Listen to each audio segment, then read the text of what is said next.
Escape to the action at Seminole Casino Immokalee. It is Vegas style 24/7 because just like Vegas, Seminole Casino never closes. It is pure entertainment anytime you want, and it is truly where paradise wins. If you focus on predicting problems rather than waiting for crisis to hit, your company will inevitably grow. That is the advice Kirk Dando, CEO of Dando Advisors and the company whisperer, offers to businesses or business leaders in his new book, Predictive Leadership, avoiding the 12 critical mistakes that derail growth hunger companies. Kirk, good morning. Good morning, Carly. Thank you for having me on. Glad to have you here. Very interesting book. Tell us, where are companies going wrong? Well, oftentimes what I see is organizations grow. They have natural problems. They grow themselves into problems. What happens is they're not able to predict those problems before they show up in the results. And as leaders, oftentimes that's what we're called to do, and we're not doing enough of.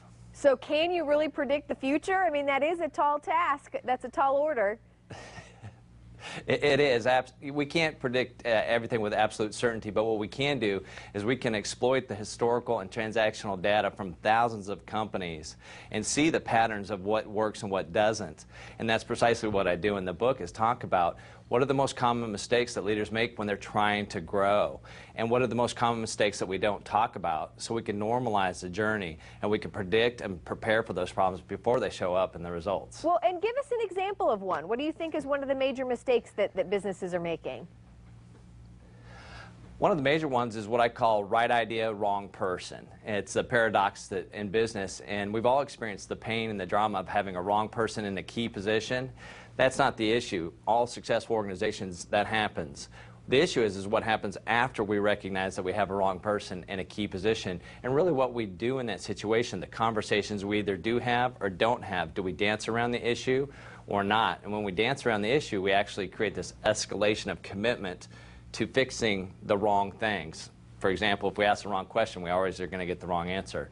So right idea, wrong person talks about how to solve for that issue. I give very prescriptive guidance on what to do in those situations. Are there any companies that are more vulnerable than others? Any types of businesses that would really benefit from reading your book or really slide into some of these problems? Well, there's really three types of organizations: growth-hungry organizations, organizations that are on a growth path and are looking for ways to continue on that growth, growth-worried organizations, organizations that where there's leadership has maybe never been in this situation, has never had this large of an organization, and wants to see what's ahead, and that's the predictive part. And then growth-starved organizations, organizations that have grown but for whatever reason have leveled out in that growth, and now are looking for ways to get back to being growing and getting back on track. So I give a great amount of detail, not just what happens, what are the 12 warning signs of success, but also what happens on the journey to growth and how to prepare for what's ahead. Very interesting. Well, I know leadership is a very popular topic when you head to the bookstore these days or online. What do you think makes your book a little bit different than maybe some of the others that are out there? You're right. I travel a lot, and it's a very crowded space. I see in the bookstores and the airports and whatnot, there's a lot about leadership.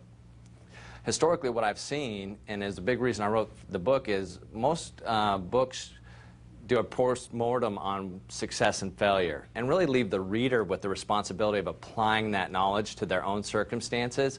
And I found that frustrating. And what I've done in Predictive Leadership is give very prescriptive advice, go beyond what has happened and why, and really talk about what's going to happen, and once again give prescriptive advice on how to apply that to your specific situation, how to recognize if any of these 12 warning signs of success are taking root in your organization, but more importantly, what to do about them if they are.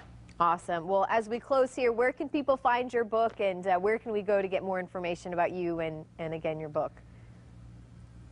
The books are at all major outlets. You can go to Amazon.com, Barnes & Noble, go to my website, www.kirkdando.com, and you can order it there as well. All right. Well, thank you for leading the way for great advice. We appreciate it. Thank you, Carly, for having me on. I appreciate it. All right, we'll put all that info on our website as well, so it's easy for people to find, FoxvilleMorningBlend.com. Hurricane season is only days away. Right now is your window of opportunity to shield your home.